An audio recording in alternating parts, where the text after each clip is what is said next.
Hello student, this is Rakesh sir, lecturer and motivational speaker. स्वागत करता हूं आपके अपने चैनल स्पेशल साइंस में। आज की टॉपिक में हम लोग ग्रीन हाउस प्रभाव पढ़ेंगे। पहले उसके बारे में जानेंगे कि ग्रीन हाउस होता क्या है, ग्रीन हाउस प्रभाव के कारण क्या क्या है, और उसके कारण के बाद हम जानेंगे कि उससे जीव जंतुओं के ऊपर उसके क्या क्या इफेक्ट पड़ते हैं, प्रभाव क्या क्या है और उसका नियंत्रण। आई होप कि ये वीडियो आपके लिए बहुत यूजफुल होगा एग्जाम की दृष्टि से या लाइफ रूटीन में। बेहतरीन ढंग से पढ़ाई करिए, बेस्ट करिए, जब जिस काम में लगिए उसको ऐसा करिए कि सबसे बेहतर हो, है ना। एग्जाम में टॉप करिए, नाम रोशन करिए। टॉपिक स्टार्ट करते हैं और टॉपिक है ग्रीन हाउस प्रभाव। समझिए ग्रीन हाउस प्रभाव क्या होता है, ग्रीन हाउस गैसेस क्या होती हैं। अगर आप ग्रीन हाउस गैसेस जान गए, सिंपल सा पॉइंट है, तो प्रभाव, उसके नियंत्रण, उसके इफेक्ट, सब सारी चीजें एक पॉइंट में कंफर्म कर लेंगे। क्लियर, स्टार्ट करते हैं। ग्रीन हाउस प्रभाव क्या होता है, समझिए। ये हमारा अर्थ रीजन है और यहां पे हम लोग उपस्थित रहते हैं, अपने अर्थ के सरफेस पे उपस्थित है। हमारे साथ साथ हमारे बहुत सारे कल कारखाने, इसके अलावा चिमनिया और इसके अलावा मोटरसाइकिल्स, मोटर वाहन, सभी टू व्हीलर, फोर व्हीलर सभी यहां उपस्थित हैं। इसके अलावा बहुत सारे उद्योग धंधे और बहुत सारी गैसेस, हमारे प्रदूषित गैसें, ये सभी निकलती हैं। ये समस्त गैसें, अर्थात आप समझिए, इसके पिछली वीडियो में हम लोगों ने पढ़ रखा था कि जो होता है वैश्विक ताप क्या होता है, ग्रीन हाउस क्या होता है, इसके बारे में, ये सभी गैसों के बारे में वंस अगेन समझिए कि जितनी हमारे संसार में जितनी भी हानिकारक गैसें होती हैं, हानिकारक गैसें कौन कौन सी बाबू, जो आपको हानि पहुंचाए, आपके लिए क्या हो, हानिकारक हो। एक लाभदायक गैसों का नाम बताइए जो आपके लिए उपयोगी हो। तो सिंपल है, ऑक्सीजन। ऑक्सीजन एक लाभदायक गैस है। बाकी समस्त जो गैसें उपस्थित होती हैं हमारे मोटर वाहनों से, हमारे चिमनियों से, हमारे उद्योग धंधों से, ये सभी हानिकारक गैसें और उन्हें कहते हैं ग्रीन हाउस गैसेस। क्या कहते हैं बाबू, ग्रीन हाउस गैसेस। अब उन्हीं से क्या क्या प्रभाव पड़ता है वही समझना है। आई होप क्लियर होगा। मैं इस कोष्ट में लिख देता हूं कौन कौन सी गैसें ग्रीन हाउस गैसें। ये समस्त गैसें हैं CFC, CO, CFC मतलब chlorofluorocarbon, CO carbon monoxide, CO2 carbon dioxide और CH4 कौन सी गैस, मेथेन। इसके अलावा SO2 sulphur dioxide, NO2 nitrous oxide, N2 nitrogen. इसके अलावा बहुत सारी गैसें, ये समस्त गैसें हानिकारक हैं जो हमारे वातावरण और हमारे जीवों के लिए बहुत ही हानि पहुंचाती हैं, बीमार करती हैं। इन्हीं गैसों को हम कहते हैं ग्रीन हाउस गैसेस, अर्थात वो समस्त गैसें जो हमारे लिए, हमारे वातावरण के लिए हानिकारक हैं, वो समस्त गैसें क्या कहलाती हैं बाबू, ग्रीन हाउस गैसेस। कहां से निकल रही हैं, हमारे उद्योग धंधों से, हमारे चिमनियों से, हमारे कल कारखानों से, हमारे मोटरसाइकिल, मोटर वाहनों से, एरोप्लेन से, ट्रेन से, सभी जगहों से बहुत सारी हानिकारक गैसें निकलती हैं। ये समस्त गैसें क्षोभ मंडल, इसके पहले मैंने आपको मंडल पढ़ा रखा है, समताप मंडल, इन मंडलों से होकर बाहर जाना चाहते हैं लेकिन वो बाहर नहीं जा पाते हैं, क्योंकि जो समताप मंडल यहां पे लिखा गया है, समताप मंडल, आप बताइए कि इसे और किस नाम से जानते हैं। तो बाबू इसे ओजोन मंडल कहते हैं। कौन सा मंडल, ओजोन मंडल। क्यों ओजोन मंडल, क्योंकि इसी मंडल में ओजोन परत पाई जाती है। बातें क्लियर हो रही हैं। अर्थात समताप मंडल को इंग्लिश में कहते हैं स्ट्रेटोस्फीयर कहते हैं, समताप मंडल, स्ट्रेटोस्फीयर या ओजोन मंडल।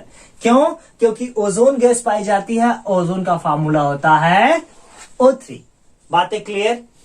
अर्थात ये गैसें सूर्य से आने वाली पराबैंगनी किरणों को वापस कर देती हैं, इन्हें पृथ्वी पे आने से रोक देती हैं और हमारे पृथ्वी का तापमान और उसका जीवन निरंतर क्या होता है, एक सुनिश्चित ढंग से चलता रहता है।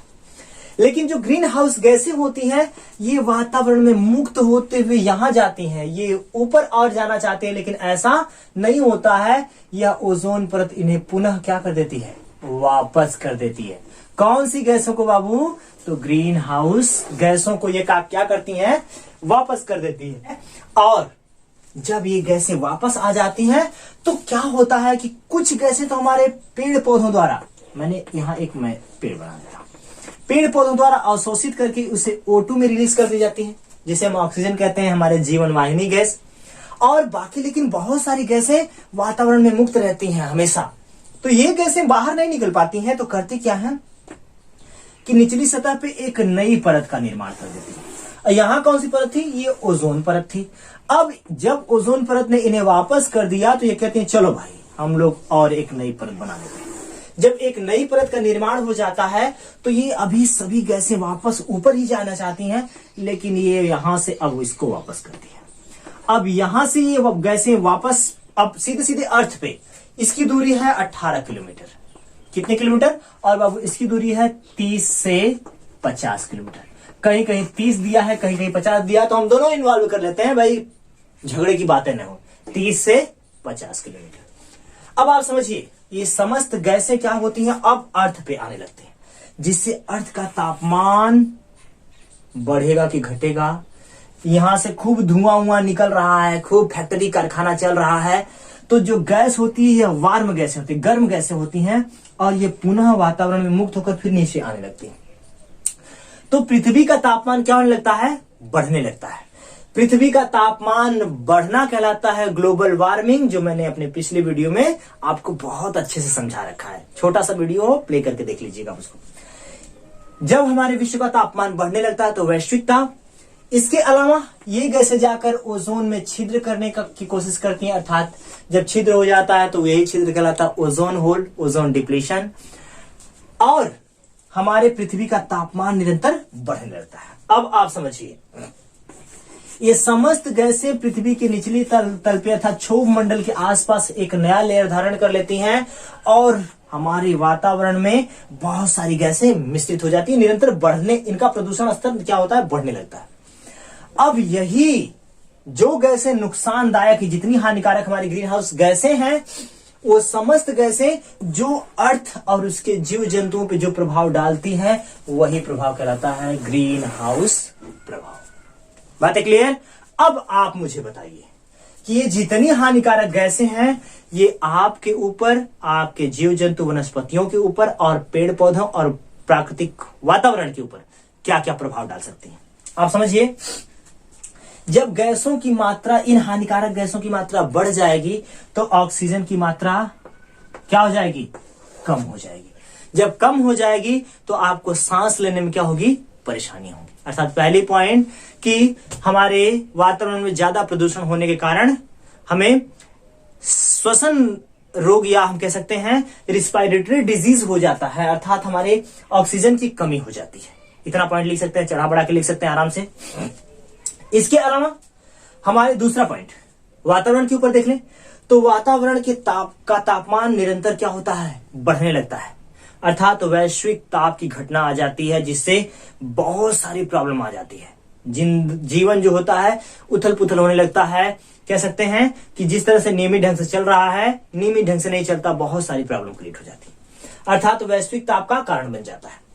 इसके अलावा तीसरी पॉइंट लिख सकते हैं कि जो इतनी ग्रीन हाउस गैसें हैं ये ओजोन क्षय का कारण बनती हैं।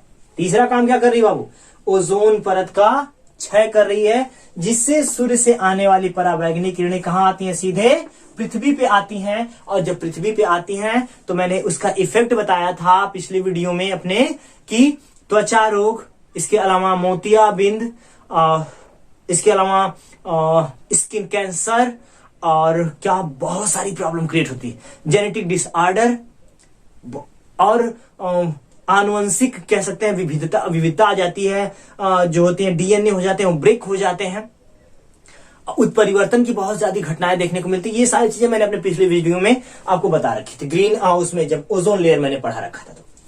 तो आप समझिए, अर्थात ग्रीन हाउस क्या है, ग्रीन हाउस गैसें क्या है, समस्त हानिकारक गैसें जो हैं वो जो प्रभाव हमारे अर्थ पे डालती हैं वही कहलाता है ग्रीन हाउस प्रभाव। अर्थात समझिए ग्रीन हाउस का कारण समझ में आया आपको। ग्रीन हाउस प्रभाव का कारण क्या क्या है? क्या है बाबू? ग्रीन हाउस गैसें हैं। और ग्रीन हाउस गैसें क्या क्या है? CFC, CO2, SO4, SO2, CH4, NO2, N2, बहुत सा जितनी हानिकारक गैसें सब ग्रीन हाउस गैसेस हैं। इनसे क्या होता है? हमारे अर्थ का तापमान बढ़ने लगता है। ये प्रभाव है कि अर्थ का तापमान निरंतर बढ़ने लगता है, वैश्विक ताप की घटना आ जाती है, ओजोन परत में छिद्र हो जाता है, वातावरण में वनस्पतियां, छोटे मोटे जीव जंतु वैश्विक ताप के कारण मर जाते हैं, समाप्त हो जाते हैं। इसके अलावा अम्लीय वर्षा का सबसे बड़ा कारण बनता है।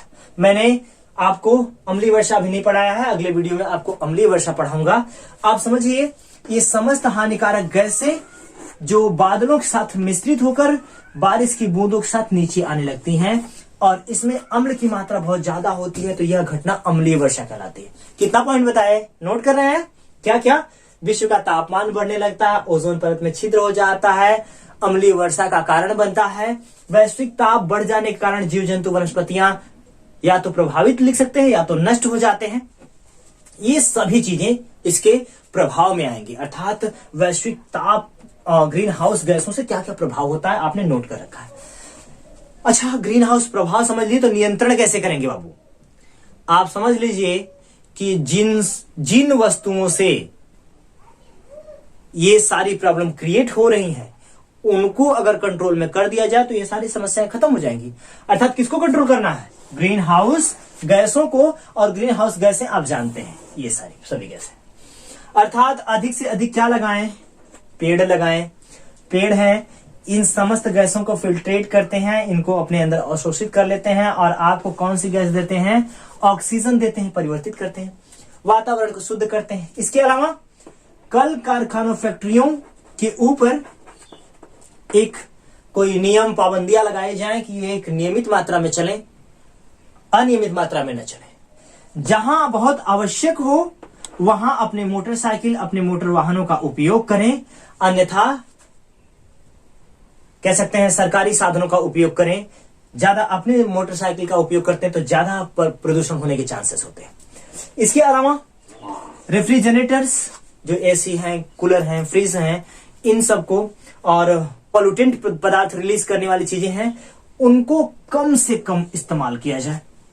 तब तो ये सभी गैसें क्या हो जाएंगी? धीरे धीरे इनकी मात्रा बहुत बेहतर हो जाएगा, पॉल्यूशन खत्म हो जाएगा और जितने जीव जंतु और वनस्पतियां हैं वो बेहतर ढंग से वातावरण में मुक्त रूप से रह सकते हैं। एग्जाम के लिए आपको बहुत बहुत सारी शुभकामनाएं।